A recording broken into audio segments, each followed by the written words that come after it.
Obrigado, Sr. Presidente. Cumprimentar a Sra. Ministra das Finanças e toda a sua equipa e dar duas notas iniciais sobre este Orçamento de Estado. Este é sem dúvida um orçamento de rigor, um orçamento de Estado sério e um orçamento de Estado responsável. Não é desde logo, nem pode ser considerado, um orçamento de Estado eleitoralista. Eu sei que os partidos de oposição gostariam muito que este Orçamento de Estado fosse um Orçamento de Estado eleitoralista. Todo em linha de como o Partido Socialista efetuava os Orçamentos de Estado em anos eleitorais, como por exemplo em 2009, quando aumentou num ano eleitoral os vencimentos dos funcionários públicos, enganando-os, e depois, em 2010, implementando cortes nas suas remunerações. Mas este não é a matriz do Governo em termos de elaboração de Orçamento de Estado.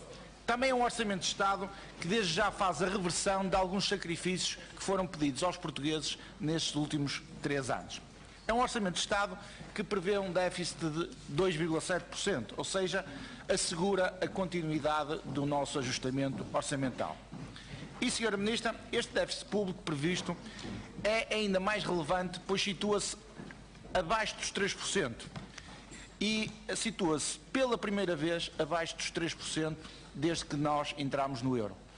E isto é relevante porque já no passado existiu a meta de se atingir um déficit abaixo de 3%, mas tal nunca foi atingido.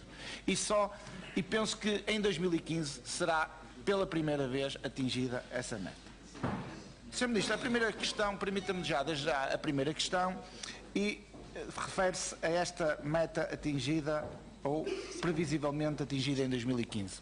Qual a importância para Portugal de, ao prever um déficit público abaixo de 3%, evita dessa forma um procedimento de déficit excessivo por parte da Comissão Europeia? Esse déficit público previsto para o ano 2015 é ou não comparável com os déficits públicos de anos anteriores? Ou seja, com a forma como eram calculados esses déficits públicos, quer quanto às entidades, quer às operações que estão agora dentro desse perímetro de consolidação e de cálculo do déficit público para 2015. Sem dúvida que o ganhar de credibilidade que Portugal conseguiu nestes últimos 3 anos permitiu renegociar metas orçamentais e assim conseguiu também aliviar alguma pressão orçamental. É bom recordarmos que no memorando de entendimento assinado pelo PS estava desde logo definido uma meta de déficit orçamental de 2,5% já para o ano de 2014. Ou seja, quer dizer o quê? Quer dizer que se o Governo fosse tão fundamentalista como os partidos da oposição querem fazer crer aos portugueses, se o Governo tivesse cumprido escrupulosamente as metas estabelecidas nesse memorando assinado pelo Partido Socialista, será que não se tinham pedido mais sacrifícios aos portugueses do que aqueles que inevitavelmente teve que se pedir? E, portanto, são questões relevantes relativamente ao passado, ao presente e ao futuro em termos orçamentais. Mas, Sra. Ministra, permita-me também algumas questões relativamente à tributação em sede de IRS. A primeira questão é sobre uma matéria que já se falou aqui, que são as previsões macroeconómicas assumidas pelo Governo na elaboração deste Orçamento de Estado. Esse cenário macroeconómico e essas previsões estão ou não em linha com previsões de outras entidades, nomeadamente o Banco de Portugal, a FMI ou a União Europeia?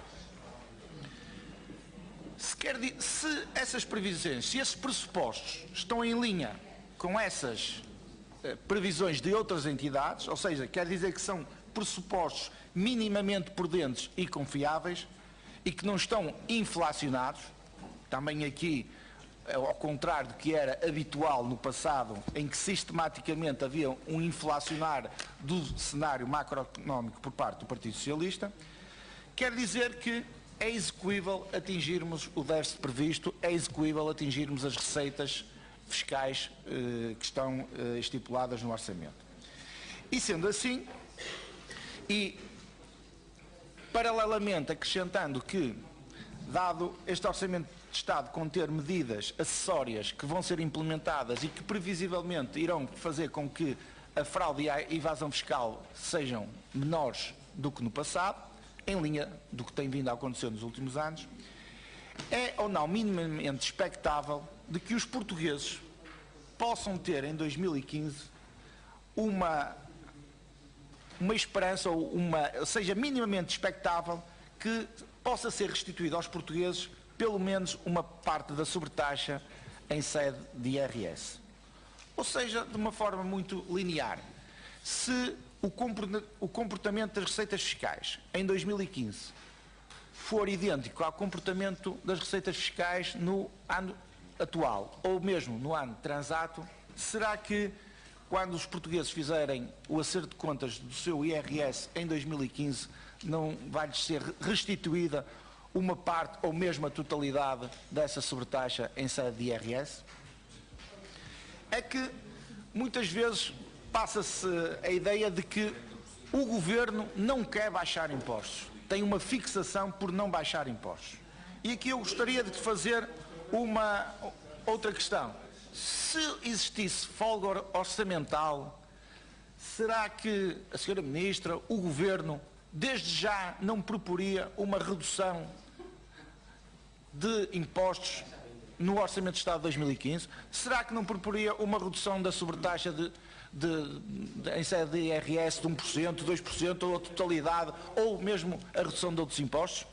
Mas será que essa medida implementada já seria uma medida prudente e responsável, ou se não será mais prudente e responsável que essa eventual redução esteja dependente da evolução das receitas fiscais? Mas se o fizesse, eu quero eleitoralista. Relativamente à tributação aplicável às empresas, Sr. Ministro, a redução de 2% da taxa de IRC aplicada às empresas é ou não um bom sinal que se dá às empresas e aos empresários? E, sobretudo, já lá vamos, Sr. Deputado, e sobretudo, é ou não uma mensagem de previsibilidade em termos de evolução da taxa de IRC? Nós fizemos uma reforma do IRC em 2013, estava previsto haver uma redução de 2% ao ano da taxa de IRC, o Governo está a cumprir com aquilo que acordou, inclusivamente com o Partido Socialista, que agora, pelos vistos, não concorda com essa medida, embora tenha votado favoravelmente à mesma. E, portanto, isso não é bom sinal em termos de credibilidade do Partido Socialista. Finalmente, uma pergunta muito simples. É correto afirmar-se, como afirmou um deputado do Partido Socialista, que a redução de 2% da taxa de IRC é uma medida que nada faz pela economia, pelo investimento e pelo emprego?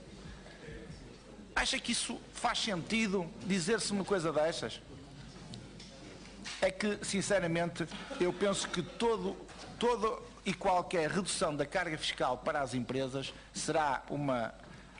serão medidas bem-vindas não só para os empresários e inevitavelmente terão consequências positivas ao nível da solidez das nossas empresas, ao nível da possibilidade de elas se autofinanciarem e ao nível de elas poderem efetuar mais investimentos e dessa forma criarem mais postos de trabalho. Obrigado. Obrigado, Sr. Deputado. A Sra. Ministra tem a palavra para